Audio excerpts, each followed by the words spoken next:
How's it going, YouTube? It's Frugal Fanboi, and I'm back again, this time with a side-by-side comparison video of the Surface Pro, the first generation, and the Yoga Tablet 2. Core i5, Intel Atom processor, how do they compare? We're going to kind of go through a little bit of how each device feels in the hands. I know a lot of people were asking about how it feels, and I'll kind of compare the difference between this 2-pound device versus this 1.3-pound device.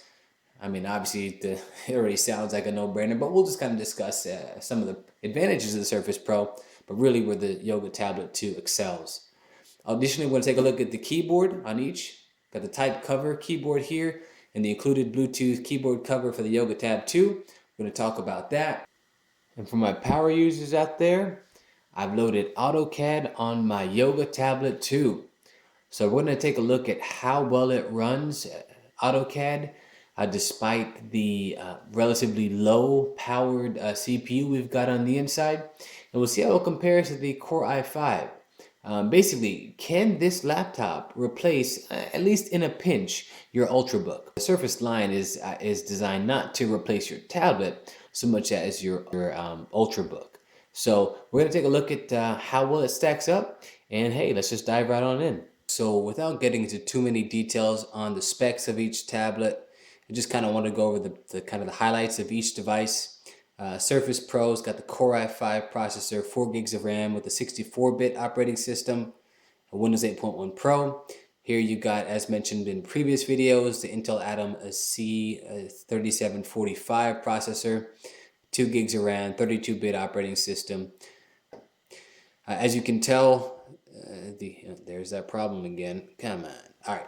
What we're looking at is a 10.6-inch diagonal dimension on the screen on the Surface Pro. So that's going to make it a little bit longer if you're holding it in portrait mode versus a 10.1-inch diagonal screen size on the Yoga Tab 2.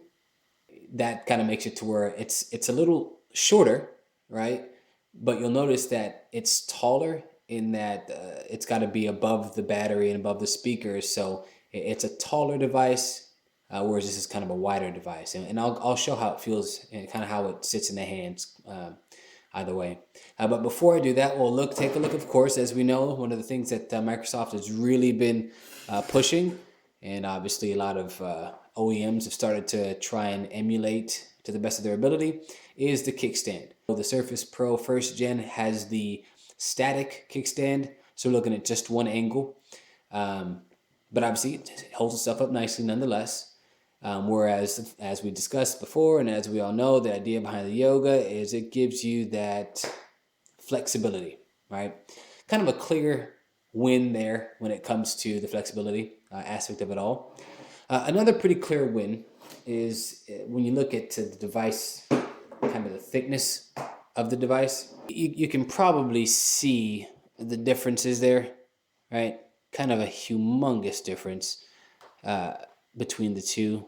Compared to the thinnest point on the Yoga Tablet, I would say at least a third of the Yoga Tablet is a third of the width. So I mean, if you could put 3 of these stacked up. So you've got, here's a Yoga Tablet, and then here's the Surface Pro. I mean, it's kind of no contest when it comes to the thickness. What I'll do now is I'll kind of just show how it feels in the hand. One of the things I actually really like about the Surface is that Microsoft, I don't know if they meant to do this, I mean, everything's probably intentional, but these beveled edges on the Surface Pro makes it to where when you have it in your hand, it's a lot easier to hold than a lot of the other tablets that you may find. You can kind of just let it rest naturally on the balls of your, I guess it's the ball of your palm, and it kind of just sits in your hand nicely. I'll do what I call my fan test. That's about the extent of it. You'll see my hesitation and really trying to let it fan because it's not that light. I mean, we were kind of straining a bit there, but all right. So that's the fan test, and kind of got to have a good brace. You see what I'm doing there? Yeah, you can't just let it really having a hard time letting it fly like that. In other news, though, the Yoga Tablet, mobile friendly, super light. See, now we're talking. Just like, I mean, you just fling this thing around. It's really well in your hands. And again, it's a lot of it has to do with the fact that the weight is at one side. So you're gonna find that just you can just, I mean, this thing is super light. No problems there whatsoever. Fan test. Oh yeah, yeah, we can make that happen. Now there has been a viewer or two who has asked me to kind of demonstrate how this feels if you were to use it as an e-reader of sorts. The bottom line I can say is that this thing feels really good to be held in the hands. Obviously they designed it to be held. I mean, you could successfully and easily hold it like this for pretty much as long as you want. However, I have to say, while it's meant to be held in portrait mode, at least by design to be held, I'm finding that in landscape mode, it's not as intuitive, primarily because the power button is on the left side. So what I'm finding is, I mean, I'll be holding it and I'll accidentally, hit that power button. Now, I guess that could be a good thing if you want to, but for like lefties like me, I mean, I find that I'm holding it like this and, one-handed operation. And again, the weight is on the bottom, so it tends to want to hit against your hand there, right? Just based on the sheer fact, I mean, just the weight in itself. So, I mean, that's not a big deal. But see, I mean, just it'll kind of naturally, if you clench, you can find yourself accidentally. Well, at least I find myself accidentally hitting that. But if you're not a lefty like me, then right-handed, I guess everything will be just fine in landscape mode, just as well as it was in portrait mode. We'll take a look at the brief differences between the two keyboards. Type cover, we've got the kind of felt back or bottom, if you will. But just the keys themselves, they're all flush. None of them either kind of stand out on their own, kind of really close-knit and tight together. Soft grip rubber type feel here, so you got a kind of smooth effect going on. Really a great keyboard. Microsoft's done a great job. It's got a bit of flex to it, so it doesn't really feel so much like a keyboard, but that helps with the weight. Lenovo, on the other hand, has gone with a more rigid frame, kind of hard plastic. But I personally like this feel. I mean, I guess I like to feel like when I'm holding the keyboard, it feels like not that I can't break it, but it's gonna be harder to break, right? So it's really rigid. Done a great job of giving it a premium feel. They've got a nice kind of metallic trim going around the edge. Gives it a premium look. And I really like the fact that they've got kind of spaces in between your keys. I do appreciate two full-size shift keys. I like the placement of the keys here. I'm really not going to lean toward either because both have the same keys. I just really like the way this keyboard is laid out. Really nicely thought out by Lenovo. And again, a really big deal to me is the fact that it's pretty rigid. The other big selling point behind both of these keyboards is that they're both cover keyboards. So whether you have a case for your device or not, the idea is you can travel and have the protection you need with the included or with the additional keyboard. Both are magnetic, but there's a huge difference in the way the magnets work on both devices. Microsoft absolutely nailed the magnet. Check this out. We're just you're not getting that off. I'm gonna go out on a limb here and try and see if you can. Yeah. So I'm picking up the device with the keyboard. These magnets are heavy duty, sturdy, no joke magnets. And that's where, honestly, the Yoga Tab 2, I mean, it's not a big deal. But it is worth noting that, yes, it is magnetized, right? So here we go. Okay. But there it is. That's about the extent of it. Not close. Not even close. Another thing that you'll notice is that when you attach the keyboard with the Surface Pro, the keyboard stays with it no matter where you turn it, right? Everything's good. Not so much the case with the Yoga Tab 2. It's not stuck. It's not really a strong connection. Now, all that said, That's just to compare the magnets. All that said, I actually prefer being able to undock it pretty easily and then use the Bluetooth capabilities. Where Microsoft loses that battle is once you disconnect this keyboard, it's no longer attached, it's no longer paired. You can't use it. It's not a wireless keyboard. It is actually connected via these contact points. When you have it connected, it's good. If you don't, that's it. You're back to the touchscreen device. So with keyboards plugged in, ready to go, let's take a look at some productivity. First of all, let's do a quick comparison. I know I said we may not zoom as much, and for those who are easily nauseated and those with a weak stomach, maybe you should turn away at this point. But we'll take a look at how well each device kind of opens apps and how well it runs despite the apps in the background. So let's just do a quick side-by-side comparison. How quickly it opens, let's say the sports app. All right, so clear winner there on the, well, I don't know how you put that. So the Surface Pro loaded the app quicker, but didn't refresh as quickly as the Yoga Tablet 2 did. All right, we'll head back to the Start menu pretty quickly there. Let's go to the News application.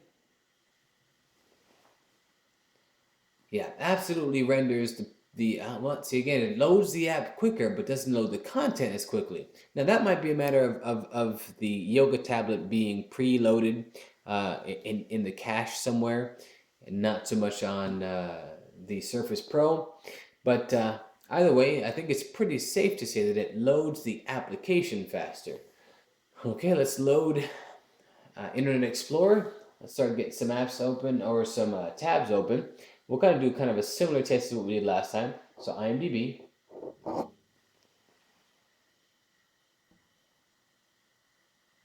Okay, so again, much quicker, ready to go on the Surface Pro. Once loaded, there's no problems there. Let's see what happens if we choose this on both.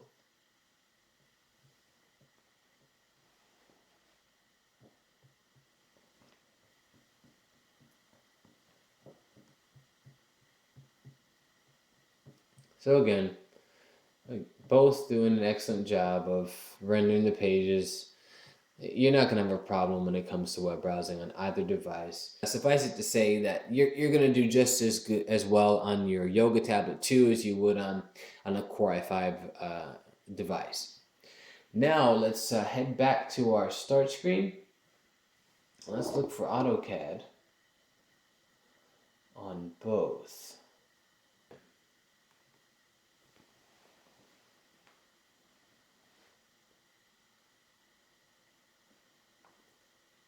Right, so despite the pop-up that happened on the Surface Pro, it's still loaded way faster than what's happening on the Z 3745 processor, the Atom processor there. Let's see here.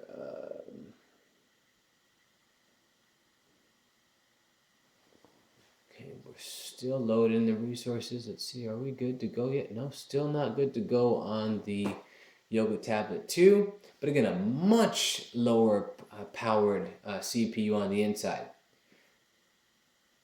All right, so let's see what happens. All right, so, however, so here we have it. So once the app is loaded, you'll notice that you're not losing much when it comes to both applications. Okay, let's see if we can't open a file on each.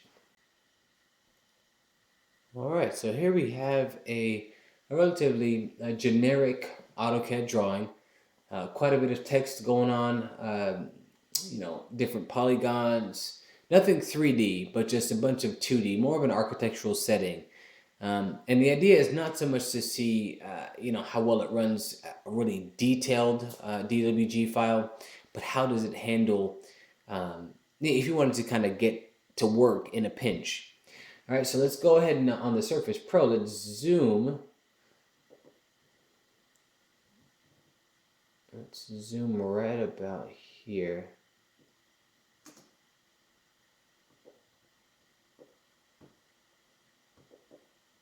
Okay, it's a fairly smooth zoom. How does it render on the Yoga Tablet 2? Pretty quickly. Okay, let's see what happens when we attach just a bit more. Let's amplify that. All right, so if you're serious about work, you're not going to work off of a touchpad. No one runs AutoCAD on a touchpad. So here's where we have the benefit of a full-size USB 3.0 jack or input. Recognize it right off the bat, and now we can really get to work. We can pan, we can zoom, we can move around, we can get this thing going. Okay, so here's the Core i5 at its finest. And just if need be, we can zoom in out. We can grab a hold of this. We can copy that. Moving on here, we're gonna copy those. There's what extents. Okay, copy these in. All right, so Core i5 renders this stuff without a problem, without a hitch, right? So no problems there. Let's see how the Z3745 processor runs this. All right, so here's where you kind of run into the, not so much an issue, but just a difference in that these tablets, the Z3745 and or the Yoga Tablet 2, they don't have a dedicated USB 2.0 or 3.0 full-size port. You got to run this USB a micro USB output to full-size USB. So the fact is that you actually can do it. It's just not as seamless as the Surface devices, including the Surface Pro 1, 2, and up to the current Surface Pro 3. All of them have a dedicated USB full-size slot. Here you have to use an adapter. Not a problem, just a statement. So we'll see, we'll plug it in.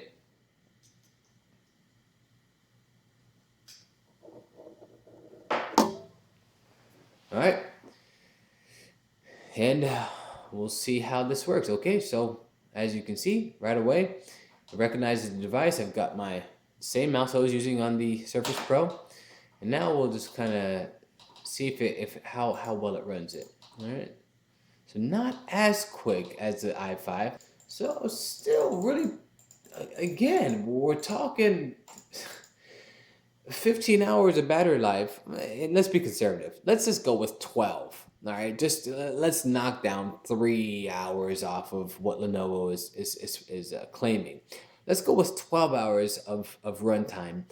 This thing, I have it on performance settings right now, so it's kind of maximizing the use of the i5 processor.